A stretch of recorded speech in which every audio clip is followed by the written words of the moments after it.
네, 맞습니다. 오늘 여러분과 함께 깊이 들여다볼 주제는 바로 2050년 해운 분야 탄소 중립입니다. 이게 뭐랄까 좀 먼 미래 이야기처럼 들릴 수도 있는데요. 근데 당장 우리 눈앞에서 해운업계는 정말 거대한 변화를 맞이하고 있습니다. 뭐 수소나 암모니아 같은 새로운 연료로 움직이는 배들이 바다를 누비고 또 탄소 배출이 전혀 없는 그런 물류 시스템이 구축되는 미래가 어쩌면 정말 코앞으로 다가온 걸 수도 있거든요. 여러분이 제공해 주신 여러 자료들을 바탕으로 해서 이 거대한 전환이 글로벌 물류 지도를 과연 어떻게 새롭게 그리고 있는지 그 핵심적인 동향과 의미를 한번 파헤쳐 보겠습니다. 네, 맞습니다. 이게 단순히 배 연료만 바꾸는 그런 차원의 문제는 절대 아니고요. 전 세계 에너지 생산부터 시작해서 공급망, 그리고 주요 무역 항로의 재편, 더 나아가서는 뭐 최종 소비자의 선택에 이르기까지 정말 모든 것이 얽혀 있는 복잡하면서도 아주 흥미로운 그런 전환기라고 할 수 있습니다. 오늘 이 시간을 통해서요, 해운 탄소 중립이라는 이 큰 흐름의 핵심을 좀 짚어드리고, 또 이게 현재 여러분의 비즈니스나 혹은 관심 분야에 구체적으로 어떤 영향을 미칠지, 또 어떤 기회를 줄 수 있을지 좀 명확하게 이해하실 수 있도록 제가 돕겠습니다. 좋습니다. 와, 정말 말씀 듣고 보니 거대한 변화의 서막인 것 같은데요. 자, 그러면 이 변화의 가장 근본적인 부분이라고 할 수 있는 바로 이 에너지 문제부터 한번 자세히 들여다볼까요? 보내주신 자료준데 DNBB 보고서를 보면요. 2030년까지 국제 해사비고 그러니까 IMO의 중간 목표를 달성하는 데만 해도 연간 1,700만 석유 환산톤, MTOE라고 하죠. 이 정도 규모의 탄소 중립 연료가 필요하다고 합니다. 근데 이게 전 세계 예상 공급량의 30에서 40%에 달하는 어마어마한 양이라고 하던데요. 이 수치, 이게 대체 뭘 의미하는 걸까요? 네, 그 수치는요, 앞으로 해운업계가 에너지 시장에서 차지하게 될 위상, 이걸 아주 단적으로 보여주는 겁니다. 과거에는 그냥 에너지를 많이 쓰는 주요 산업 중 하나였다, 뭐 이 정도였다면, 이제는 그 탄소 중립 연료의 핵심 수요처가 되는 거죠. 뿐만 아니라 관련 기술 개발이나 인프라 투자를 이끌어가는 그런 주체로 급부상한다는 의미입니다. 그러니까 전 세계 에너지 전환의 방향 자체에 해운 업계가 상당한 영향력을 행사하게 된다. 이렇게 볼 수 있습니다. 그리고 더 나아가서 2050년 그 장기 목표 시점에 이르면요. 선박 연료의 구성 자체가 지금과는 완전히 달라질 것으로 예측됩니다. 아, 완전히요. 구체적으로 어떻게 달라질 것으로 예상되나요? 지금 예측으로는요, 암모니아가 전체 선박 연료의 한 40에서 45% 정도? 그 정도를 차지하면서 가장 중요한 연료로 떠오를 가능성이 높습니다. 그리고 그 뒤를 이제 메탄올이 한 20에서 25%, 수소가 한 10에서 15%, 그리고 지속 가능한 바이오 연료가 한 10에서 20% 정도 이을 것으로 보이고요. 우리가 지금 너무나 당연하게 사용하는 뭐 벙커유 같은 그런 기존의 화석 연료 비중은요, 5% 미만으로 정말 급격하게 줄어들 전망입니다. 와, 암모니아, 메탄올, 수소. 정말 에너지 지형 자체가 근본적으로 완전히 뒤바뀌는 모습이네요. 이건 단순히 배에 들어가는 연료 종류만 바뀌는 게 아니라 그럼 이 새로운 연료들을 만들어내고 또 안전하게 저장하고 한국까지 운송해서 배에 공급하는 그 벙커링이라고 하잖아요. 이 모든 과정에 걸친 인프라하고 기술이 완전히 새롭게 다 깔려야 한다는 그런 의미로 받아들여야겠네요. 네, 정확하게 보셨습니다. 바로 그 점 때문에, 그러니까 이 막대한 인프라 투자와 기술 개발이 필요하기 때문에요. 이러한 연료 전환을 현실화하기 위한 구체적인 실행 방안으로 등장한 게 바로 녹색 해운 항로, 영어로는 그린 시핑 코리도라고 하죠. 이게 나온 겁니다. 특정 주요 항로를 중심으로 해서 먼저 청정 연료 생산이나 공급 인프라를 집중적으로 구축하고요. 또 관련 기술을 적용한 제로 배출 선박을 시범적으로 운항해 보면서 기술적인 또 경제적인 타당성을 검증하고 이걸 점차 확산시켜 나가려는 그런 전략인 거죠. 아하, 그러니까 일종의 테스트베드 같은 거네요. 선도 모델을 만들어서 점진적으로 확대하려는 그런 접근이군요. 그럼 현재 진행 상황은 좀 어떤가요? 이 녹색 해운 항로 구축 움직임, 이게 좀 활발한 편인가요? 네, 아주 활발합니다. 2024년 기준으로 보면요. 전 세계적으로 총 62개의 녹색 해운 항로 관련 이니셔티브가 진행 중이고요. 여기에 참여하는 정부나 항만, 선사, 화주 같은 이해관계자만 해도 244개에 달합니다. 이게 불과 1년 전이랑 비교해도 18개나 되는 이니셔티브가 새로 추가된 건데요. 이건 정말 전 세계적으로 이 분야에 대한 관심과 투자가 얼마나 빠르게 집중되고 있는지를 보여주는 아주 명확한 증거라고 할 수 있습니다. 62개나요? 와, 정말 놀라운 속도네요. 이 부분이 특히 흥미로운 지점 같은데요. 이렇게 많은 항로들이 추진되고 있다면 실제로 좀 주목할 만한 구체적인 사례들도 있겠네요. 이게 그냥 지도 위에서만 존재하는 계획이 아니라 실제로 어떻게 구현되고 있는지 궁금합니다. 입니다. 몇 가지 대표적인 사례를 좀 살펴보면요. 우선 한국하고 유럽을 잇는 항로가 있습니다. 평택항하고 유럽의 주요 항구인 독일의 브레머하펜, 또 벨기에 앤트워프 같은 곳을 연결하는 노선인데요. 특히 자동차 운반선 PCTC라고 하죠. Pure Car and Truck Carrier. 이 PCTC를 중심으로 해서 이산화탄소 배출량을 70% 이상 감축하는 것을 목표로 하고 있습니다. 현대자동차하고 기아 같은 우리나라 대표적인 자동차 제조사들이 이 프로젝트에 아주 적극적으로 참여하고 있다는 점이 좀 주목할 만합니다. 자동차 제조사들이 직접 참여한다니 그게 의미가 있네요. 자신들이 만드는 자동차의 생산 과정뿐만 아니라 그 완성된 차를 전 세계로 운송하는 물류 과정까지 친환경적으로 관리하겠다, 이런 의지를 보여주는 거니까요. 안 그래도 자동차 산업 자체도 지금 전동화로 빠르게 전환 중인데 운송까지 이렇게 녹색으로 바뀐다면 그 시너지 효과가 상당할 것 같습니다. 다른 지역의 중요한 사례는 또 어떤 게 있을까요? 아시아하고 북미를 잇는 핵심 항로죠. 상하이 캘리포니아 항로 역시 빼놓을 수가 없습니다. 세계 최대 컨테이너 항구인 상하이하고 미국 서부의 주요 항만, LA나 롱비치 같은 곳을 연결하는 이 노선은 물동량 자체가 어마어마하죠. 근데 최근에 미국하고 중국 사이에 무역 갈등이나 여러 정치적인 긴장감이 있잖아요. 그럼에도 불구하고 이 기후위기 대응이라는 공동의 목표 아래에서는 이 녹색 항로 구축 협력이 계속되고 있다는 점이 상당히 흥미로운 부분입니다. 실제로 작년 3월이었죠. 2025년 3월에는 양국 정부하고 항만 당국이 공동으로 포럼을 열어서 협력 방안을 논의하기도 했고요.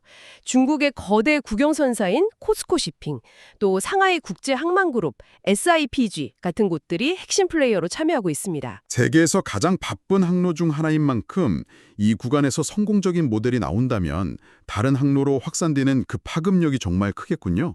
유럽 내에서의 움직임은 좀 어떤가요? 북해 쪽에서도 구체적인 계획이 있다고 들었는데요. 네, 북해 항로도 중요한 사례 중 하나입니다. 영국 정부가 약 900만 파운드, 우리 돈으로 한 150억 원 정도 될까요? 이걸 직접 투자하면서 주도하고 있고요. 연간 85만 톤의 이산화탄소 감축이라는 구체적인 목표치까지 딱 설정을 했습니다. 그리고 2027년까지는 상업 운항을 시작하겠다, 이런 로드맵까지 제시하면서 비교적 속도감 있게 추진되고 있습니다. 결국 이런 식으로 특정 항로에서 먼저 좀 과감하게 시도를 해보고 성공 사례를 만들어내면서 기술적인 장벽들을 넘어서고요. 또 필요한 인프라 구축 비용을 같이 분담하고 운영 노하우를 쌓아나가는 것, 이게 바로 녹색 해운 항로 전략의 핵심이라고 할 수 있겠습니다. 결국 이렇게 만들어진 각각의 녹색 항로들이 점차 늘어나고 또 서로 연결되면서 전체 해운 네트워크가 점진적으로 친환경적으로 전환되는 그런 큰 그림을 그리고 있는 거군요. 그런데 이런 기술 개발이나 인프라 구축 못지않게 어쩌면 그보다 더 중요할 수도 있는 동력이 있다고 들었습니다. 바로 수요의 힘이라던데요. 네, 맞습니다. 여기서 정말 중요한 점은요. 이 거대한 전환을 실제로 가능하게 하는 핵심 동력 중 하나가 바로 수요라는 겁니다. 특히 최정 소비자들 그리고 화물을 보내는 화주 기업들의 요구가 핵심입니다. 아무리 뛰어난 친환경 기술이 개발되고 제로 배출 선박이 만들어진다고 해도요. 그걸 사용하려는 의지나 수요가 없으면 이게 실질적인 변화로 이어지기가 어렵거든요. 특히 주목할 부분은 이제 내년부터죠. 2025년을 기점으로 소비자들이 기업의 ESG, 그러니까 환경, 사회, 지배구조 성과, 특히 환경적인 측면을 제품 구매 결정에 점점 더 중요하게 반영할 거란 예측입니다. 소비자들이 그냥 막연하게 친환경 제품이 좋다, 이 정도를 넘어서 구체적으로 어떤 행동이나 요구를 통해서 해운업계의 변화를 압박하고 있다는 건가요? 네, 훨씬 더 구체적이고 적극적인 형태로 나타나고 있습니다. 예를 들면 탄소 발자국 라벨링 요구가 커지고 있어요. 내가 사려는 이 상품이 생산지에서 내 손에 오기까지, 특히 바다를 건너오는 그 운송 과정에서 얼마나 많은 탄소를 배출했는지 이걸 투명하게 알고 싶어하는 소비자들이 늘고 있다는 거죠. 또 약간 더 비싸더라도 친환경적인 운송 방식을 선택한 제품에 기꺼이 추가 비용을 지불하겠다. 이런 그린 프리미엄 수용 의사도 확인되고 있고요. 제품 생산부터 운송까지 전 과정에 걸친 탄소 배출량 정보를 투명하게 공개해라. 이런 공급망 투명성에 대한 요구도 거세지고 있습니다. 궁극적으로는 이런 지속 가능한 물류 시스템을 운영하는 기업의 브랜드를 더 신뢰하고 선호하는 그런 ESG 브랜드 선호 현상이 뚜렷해지고 있다는 겁니다. 와, 소비자들의 인식이 이렇게 높아지고 요구가 구체화되니까 글로벌 기업들도 더 이상 외면할 수가 없겠군요. 주신 자료 보니까 네슬레, 이케아, 아마존, 월마트 이름만 들어도 다 알만한 글로벌 대기업들이 이미 발빠르게 움직이고 있는 사례들이 있네요. 네슬레는 세계 최대 선사인 머스크가 제공하는 친환경 해상 운송 서비스 이코 딜리버리 오션 이걸 100% 이용하기로 결정을 했고 이케아는 2030년까지 운송 과정에서 탄소 배출 제로 0을 달성하겠다는 아주 야심찬 목표를 세웠다고 하고요. 아마존은 2040년까지 기업 운영 전반에서 탄소 중립을 달성하겠다 이렇게 선언했고 월마트는 프로젝트 기가톤이라는 이름 아래 공급망 전체에서 무려 10억 톤의 온실가스 배출량을 감축하겠다 이런 목표를 내걸었고요.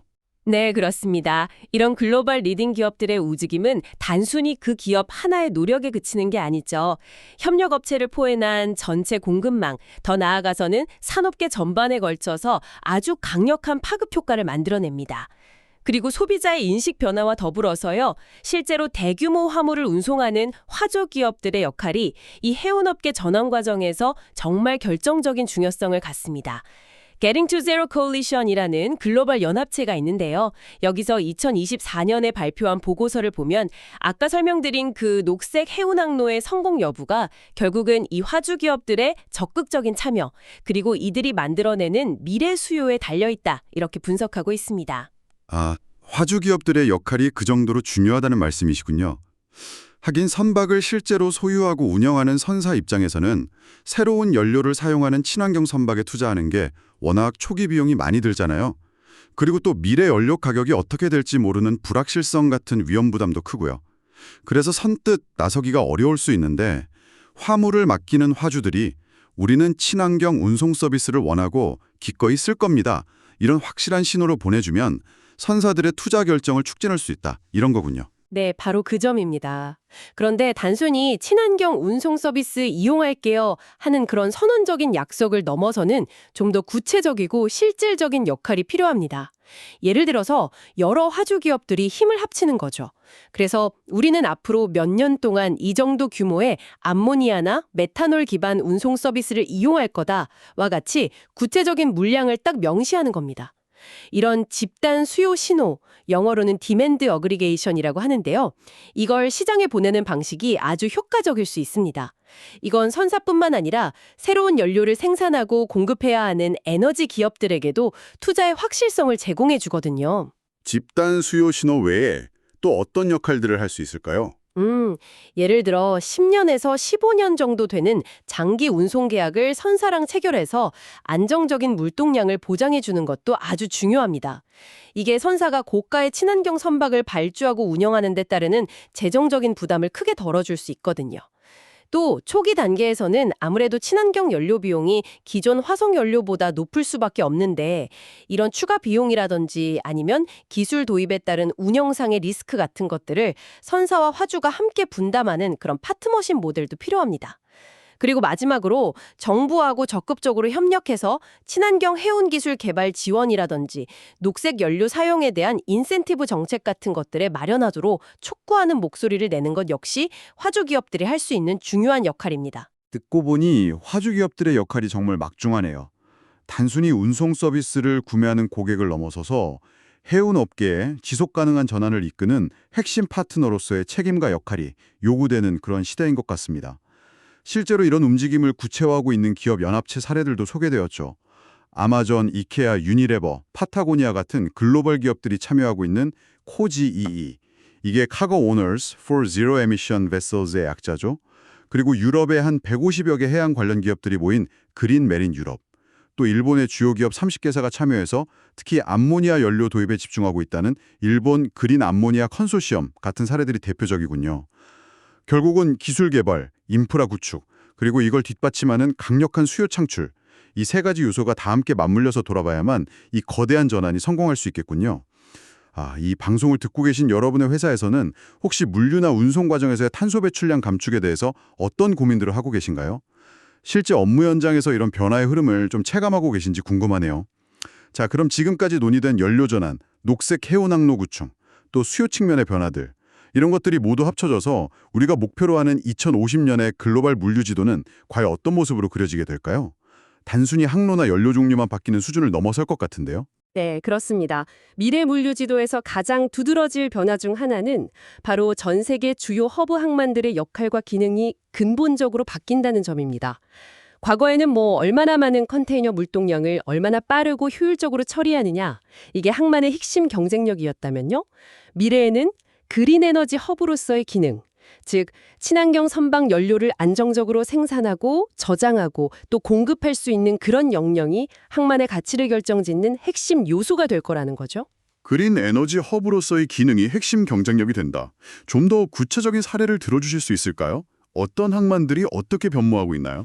예를 들어 유럽 최대 항만인 네덜란드의 로테르담은 이미 오래전부터 유럽의 수소 허브가 되겠다는 아주 명확한 비전을 내세웠습니다. 그리고 그 아래에서 대규모 수소 생산 및 수입 터미널, 또 파이프라인 인프라 구축에 정말 막대한 투자를 진행하고 있고요. 또 아시아의 대표적인 항만 허브인 싱가포르는요. 미래 선박 연료 중에 가장 큰 비중을 차지할 걸로 예상되는 암모니아, 이 암모니아의 생산과 벙커링, 그러니까 선박 연료 주입 센터로서의 입지를 선점하기 위해서 아주 발빠르게 움직이고 있고요. 우리나라 부산항 역시 동북아시아 지역의 친환경 연료 공급 거점, 특히 메탄올 공급 허브로서의 가능성을 아주 적극적으로 모색하고 있습니다. 한편 미국 서부의 LA 롱비치 항만은 미주 지역에서 전기 추진 선박이라든지 수소 연료 전지 선박 같은 새로운 기술 기반 선박들의 테스트베드이자 운항 중심지로 발전할 가능성이 점쳐지고 있습니다. 결국 어떤 종류의 친환경 연료를 전력적으로 선택하고 관련 인프라를 선제적으로 구축해서 안정적인 공급망을 확보하느냐, 이게 미래 항만의 성패를 가르는 결정적인 변수가 될 겁니다. 와, 항만 자체가 단순히 물류 거점을 넘어서서 에너지 전환의 핵심 플레이어로 부상하는 거군요. 정말 흥미로운 변화입니다. 항만뿐만 아니라 그럼 배들이 다니는 바닷길, 즉 해상 항로 자체에도 변화가 예상되나요? 네, 항로 역시 상당한 변화를 겪게 될 가능성이 높습니다. 가장 많이 이야기되는 것 중 하나가 바로 북극 항로입니다. 아시다시피 지구온난화로 북극 빙하가 녹으면서 여름철뿐만 아니라 연중 운항 가능 기간이 점차 늘어나고 있는데요. 만약 이 북극 항로가 안정적으로 상용화된다면 아시아와 유럽을 연결하는 기존의 수에즈 운하 경유 항로에 비해서 운송 거리를 최대 40%까지 단축할 수 있습니다. 이건 운송 시간과 비용을 정말 획기적으로 절감할 수 있는 잠재력을 가지고 있는 거죠. 물론 아직 해결해야 할 환경 보호 문제라든지 항해 안전, 인프라 부족 같은 과제들이 많이 남아있긴 합니다만 경제성 측면에서의 매력 때문에 장기적으로 계속 주목받는 항로입니다. 북극 항로 외에 또 다른 새로운 개념의 항로가 등장할 수도 있을까요? 네, 충분히 가능합니다. 예를 들어서 100% 재생에너지로 생산된 그린 수소나 그린 암모니아만을 연료로 사용하는 선박들만 다니는 전용 항로, 이른바 그린 익스프레스 라인 같은 개념도 구상되고 있습니다. 이건 탄소 배출 제로를 넘어서 정말 진정한 의미의 지속 가능한 해상 운송을 구현하려는 그런 시도라고 볼 수 있겠죠. 또 아시아 유럽, 아시아 북미 같은 이런 대륙 간 장거리 간선 항로뿐만 아니라요. 특정 국가 내 연안 운송이나 혹은 인접 국가 간의 단거리 해상 운송 분야에서도 전기 추진 선박이라든지 아니면 소형 모듈용 원자로 SAMR 추진 선박 같은 것들을 활용한 제로 배출 운송 네트워크, 즉 지역순환 항로가 더욱 활발하게 구축될 것으로 예상됩니다. 북극 항로의 부상, 재생에너지 전용 라인 등장 가능성, 그리고 지역 내 제로 배출 순환망 구축까지. 와, 정말 미래의 물류 지도가 지금과는 전혀 다른 모습으로 새롭게 그려지는 것이 눈에 보이는 듯합니다. 오늘 저희가 함께 살펴본 것처럼 2050년을 향한 해운업계의 탄소 중립 발성 여정은 단순히 배의 연료를 친환경으로 바꾸는 그런 기술적인 문제를 훨씬 뛰어넘는 정말 실로 거대한 전환입니다. 막대한 규모의 대체 연료 확보 경쟁과 이를 위한 글로벌 인프라 구축, 또 녹색 해운 항로라는 새로운 길을 개척하려는 시도들, 그리고 이걸 추동하는 소비자와 화주들의 강력한 요구, 마지막으로 주요 항만과 항로의 역할 재편까지 그야말로 전방위적인 변화의 물결이라고 할 수 있겠네요. 네, 맞습니다. 이 모든 요소들이 서로 정말 복잡하게 영향을 주고받으면서요. 에너지 시스템 전체, 글로벌 무역 패턴, 각국의 핵심 인프라 투자 전략, 그리고 개별 기업들의 비즈니스 모델과 경영 전략에까지 아주 광범위하고 심층적인 영향을 미치는 그야말로 시스템적 전환, 시스테믹 트랜지션이라고 정의할 수 있습니다. 여기서 우리가 던져야 할 중요한 질문은 이게 더 이상 환경 규제를 단순히 준수하는 차원의 문제가 아니라는 점입니다. 바로 이 지속 가능성 자체가 미래 해운 및 물류 산업의 생존과 성장을 좌우하는 핵심 경쟁력으로 확고히 자리 잡고 있다는 명백한 증거이고요. 누가 이 변화의 흐름을 먼저 읽고 성공적으로 적응하느냐, 이게 미래 시장의 승자와 패자를 가리게 될 겁니다. 네, 오늘 논의된 내용들의 바탕으로 마지막으로 청취자 여러분께 생각해 볼 질문을 하나 던져드리고 싶습니다. 이런 지속 가능성으로의 거대한 전환은 단순히 탄소 배출량을 줄이는 것을 넘어서서 미래 물류 산업에서 우리가 효율성이라고 부르는 가치의 정의 자체를 어떻게 바꿔놓을 수 있을까요? 지금까지는 더 적은 비용으로 더 빠르게 운송하는 것이 효율성의 핵심이었다면 앞으로는 환경적 영향과 사회적 책임까지 포괄하는 훨씬 더 확장된 의미의 효율성이 중요해지지 않을까요? 비용과 속도라는 전통적인 경쟁 우위 외에 어떤 새로운 가치와 기준이 미래 물류의 경쟁력을 결정하게 될지 한번 깊이 고민해 보시면 좋겠습니다. 오늘 저희가 준비한 심층 분석은 여기까지입니다. 다음 시간에 더욱 흥미롭고 유익한 정보로 다시 찾아뵙겠습니다.